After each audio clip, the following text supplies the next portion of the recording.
मुख्यमंत्री लाडकी बहीण योजना या संदर्भात एक महत्त्वाची अपडेट आलेली आहे. अनेक महिलांपासून अनेक महिला या अपडेटची खरं तर वाट बघत होता.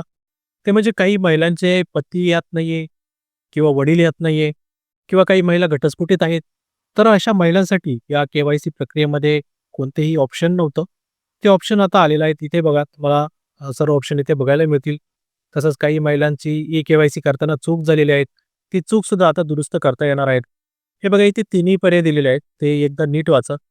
ई-के-वाय-सी प्रक्रिया राबवित असताना लाभार्थ्यांकडून पर्याय निवडताना संभ्रम असल्यामुळे ई-के-वाय-सी करताना चुका झाल्या असल्यास किंवा पती किंवा वडील यात नसलेल्या तसेच घटस्फोटित लाभार्थ्यांची ई-के-वाय-सी प्रक्रिया पूर्ण करण्यासाठी किंवा अद्याप ई-के-वाय-सी प्रक्रिया पूर्ण केली नसल्यास येथे क्लिक करा. म्हणजे आता ई-के-वाय-सी प्रक्रिया तुम्ही इथे क्लिक करून पूर्ण करू शकता आणि हे 3 ऑप्शन दिलेले आहेत. म्हणजे आता अविवाहित महिला किंवा विवाहित महिला किंवा घटस्फोटित महिला किंवा अशा महिला ज्यांचे पती किंवा वडील यात नाहीये त्या सुद्धा आता इथे ई-के-वाय-सी करू शकतात. पण इथे खाली एक जी काही महत्त्वाची नोट दिलेली आहे ती वाचा. ही एक वेळ सुधारणा करण्याची अंतिम संधी वन टाइम एडिट ऑप्शन असून हा पर्याय दिनांक 31/12/2025 पर्यंत उपलब्ध करून देण्यात आलेला आहे. म्हणजेच तुम्हाला जे काही दुरुस्त करायचंय, जे काही अपडेट करायचंय ते 31/12/2025 पर्यंतच करायचंय. आणि तेही वन टाईम म्हणजे एकदाच तुम्हाला एडिट करता येणार आहे. त्यामुळे जर काही चूक झाली असेल तर एकदा एडिट करून घ्या किंवा ज्यांची के-वाय-सी करायची बाकी असेल ते इथे करू शकता. तर यासाठी आपल्याला इथे क्लिक करायचं आहे.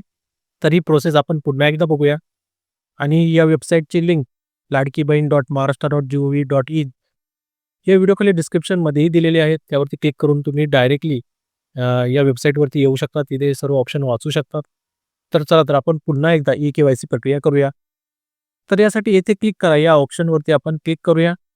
त्यानंतर तुमच्यासमोर हे पेज ओपन होतंय. तर इथे सेम लाडकी बहीणची जी वेबसाईट आहे त्याच्यापुढे /ई-के-वाय-सी लावल्यानंतर हे पेज तुमच्यासमोर डायरेक्टली ओपन होणार आहे. ही लिंकसुद्धा या व्हिडिओखाली डिस्क्रिप्शनमध्ये तुम्हाला मिळून जाईल. तर आता इथे सेम तसंच पेज आहे जे अगोदर ई-के-वाय-सी करताना आपल्यासमोर ओपन होत होतं. त्याच पद्धतीचं पेज आहे.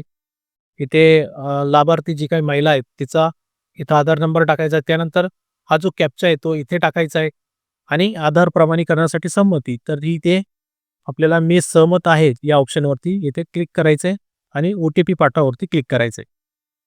तर आता आपण सर्व माहिती भरलेली आहे. आता ओ-टी-पी पाठवावरती क्लिक करूया. तर यानंतर आपल्या मोबाईल नंबरवरती जो काही लाडकी बहीण आहे तिच्या मोबाईल नंबरवरती ओ-टी-पी पाठवलेला आहे. तो ओ-टी-पी आपल्याला इथे टाकायचा आहे.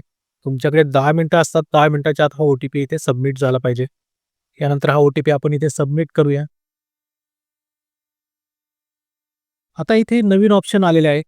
अगोदरच्या प्रक्रियेमध्ये अविवाहित महिलांसाठी ऑप्शन नव्हतं तेही आता आलेलं आहे. इथे बघा अविवाहित.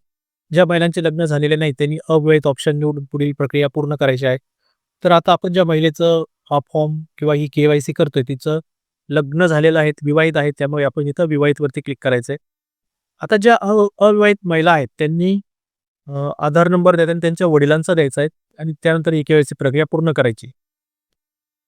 आता ज्यांचे वडील यात नाही त्यांच्यासाठी ऑप्शन आहेत. तेही मी तुम्हाला पुढे दाखवणार आहे.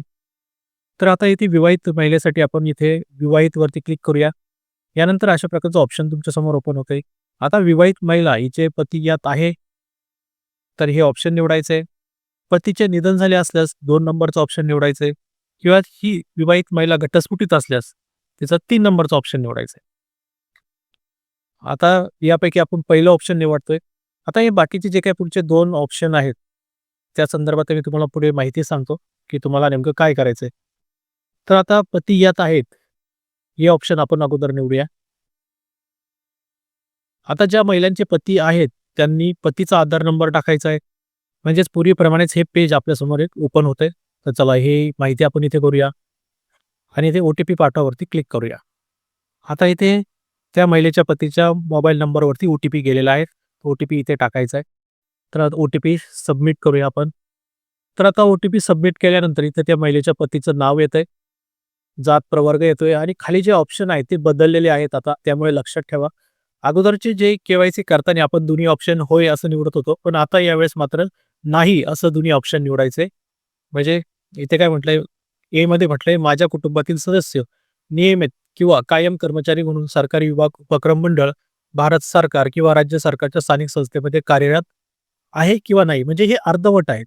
ठीक आहे, अर्धवट आहेत आणि हे तुम्हाला हे दोन्हीपैकी एक निवडून पूर्ण करायचे. आता सरकारी विभागात कर्मचारी नाही आहे, त्यामुळे आपण इथे नाही निवडायचंय.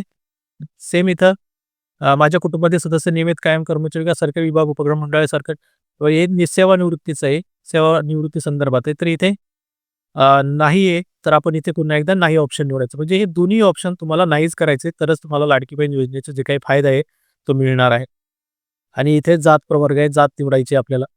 इथे दोन्ही ठिकाणी आपण नाही, नाही निवडतोय आणि इथे खाली जे काही ऑप्शन आहे, त्या बॉक्सच्या अगोदर आपल्याला क्लिक करायचं आहे. त्यानंतर सबमिट करायचं ऑप्शन आपल्यासमोर येणार आहे. तर इथे सबमिट करायचं आहे. तर सबमिट केल्यानंतर आपली ही ई-के-वाय-सी प्रक्रिया सक्सेसफुली इथे झालेली आहे. ते बघा अशा प्रकारचा एक ग्रीन असा मेसेज येतोय. ठीक आहे. ही विवाहित महिलेची आहेत. विवाहित महिलेची ई-के-वाय-सी प्रक्रिया आपली पूर्ण झालेली आहे. आता ज्या अविवाहित महिला आहेत, त्यांनी फॉर्म भरताना समजा त्यांच्यासमोर जे काही ऑप्शन येणार आहे पुढे त्यामध्ये वडिलांचा ऑप्शन असणार आहे. वडिलांच्या आधार कार्डद्वारे त्यांना ई-के-वाय-सी करायची. यामध्ये त्यांचे वडील आहे किंवा वडिलांचे निधन झालेले आहेत, यापैकी एक ऑप्शन निवडायचं आहे. तर जेव्हा तुम्ही वडील आहे असं निवडताय, तर तुम्हाला वडिलांचा आधार नंबर द्यायचा आहे किंवा जर वडिलांचं निधन झालंय असं जर ऑप्शन तुम्ही निवडलं, तर मग ते निधन झाल्याचं किंवा जे काही डॉक्युमेंट आहेत, ते तुम्हाला जवळच्या अंगणवाडी सेविकेकडे जमा करायचे. आता पतीचं निधन झालेल्या किंवा घटस्फोटित ज्या महिला आहेत, त्यांच्यासाठी सेम ऑप्शन असणार आहेत. जे तुम्ही ऑप्शन निवडणार घटस्फोटित किंवा पतीचं निधन झालंय यापैकी काहीतरी ऑप्शन तुम्ही निवडणार आहे. तर ते ऑप्शन निवडल्यानंतर तुम्हाला सुद्धा तुमच्या जे काही डॉक्युमेंट आहे ते जवळच्या अंगणवाडी सेविकेकडे जमा करायचे. आता या संदर्भात माहिती तर हे बघा इथे दाखवले या पद्धतीने तुमच्यासमोर ऑप्शन येणार आहेत. म्हणजे ज्यांचे पती किंवा वडील यात नाही त्यांच्याकडे अशा प्रकारचे ऑप्शन दिसतील. तर ते सेम तसं पती किंवा वडिलांचं इथे नाव असणार आहे, जात प्रवर्ग असणार आहे. पुन्हा एकदा इथे नाही, नाही हे ऑप्शन निवडायचे आणि इथे एक एक्स्ट्रा बॉक्स दिसणार आहे तुम्हाला म्हणजे एक्स्ट्रा एक ऑप्शन येणार आहे तुमच्यासमोर. तर या बॉक्सवरती क्लिक करून इथे नीट वाचा अगोदर. माझे पती यात नसून पतीच्या मृत्यू दाखल्याची सत्यप्रत संबंधित जवळच्या अंगणवाडी सेविका यांच्याकडे दिनांक 31/12/2025 पर्यंत जमा करेल.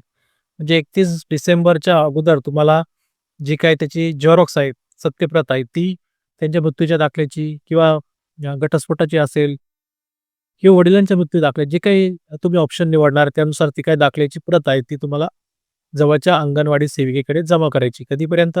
31/12/2025 पर्यंत. आणि त्यासाठी या ऑप्शनवरती क्लिक करायचे आणि याही ऑप्शनवरती पुन्हा एकदा क्लिक करायचे. ही सर्व माहिती खरी असल्याचे हे ऑप्शन आहे. तर ज्या विधवा, घटस्फोटित अशा महिला आहेत त्यांच्या संदर्भात हे ऑप्शन आहेत. आता व्यवस्थित तुम्ही हा फॉर्म भरा. तुम्हाला आता सर्व समजलं असेल आणि जर यात काही अडचण येत असेल, काही समजत नसेल, तर या व्हिडिओखाली नक्की कमेंट करा. पुढील व्हिडिओमध्ये मी त्याचं उत्तर देण्याचा नक्की प्रयत्न करेन. Bye bye. Take care.